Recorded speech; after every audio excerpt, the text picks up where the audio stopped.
ইসলামী দলকে ক্ষমতায় আনার জন্য ভোট দেওয়া জায়েজ হবে কিনা, আপনার রাষ্ট্র কারা পরিচালনা করবে এটা তো আপনার নির্ধারণ করে দেওয়ার দায়িত্ব আছে। আপনার রাষ্ট্র কারা পরিচালনা করবে? সাহাবায়ে কেরামদের যুগে কি হয়েছে? সাহাবায়ে কেরামদের যুগে বায়াত নেওয়া হতো। আবু বকরের কাছে বায়াত করেছেন, ওমরের কাছে বায়াত করেছেন, আবু বকরের কাছে বায়াত করেছেন ওমর রাদিয়াল্লাহু তাআলা আনহু।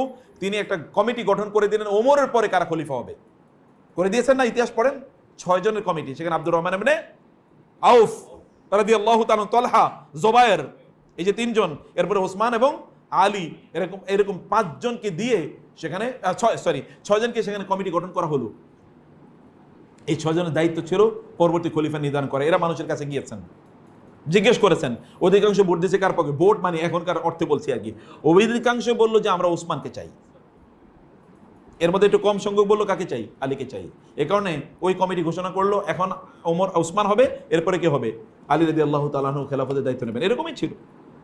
এরকমই ছিল। অথবা এখানে একটা অপিনিয়ন দেওয়ার তো সুযোগ আছে।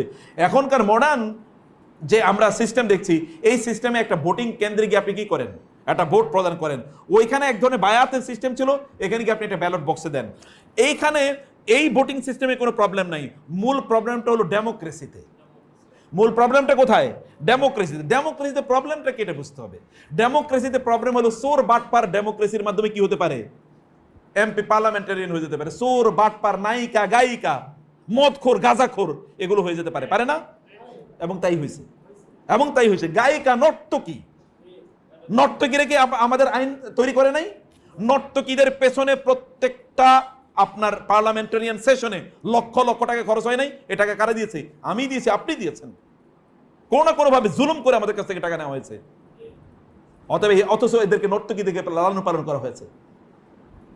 তা আপনি থাকেন, থাইকে যান, কিন্তু আপনি এরকম প্রহসন কেন করবেন? তথাকথিত ভোটার নির্বাচন আপনি করবেন, সেখানে হাজার হাজার কোটি টাকা যাবে। এগুলো কার টাকা? আমাদের টাকা। আপনি থাকেন, আপনি বলেন যে আমি স্বৈরাচার, আমি 30 বছর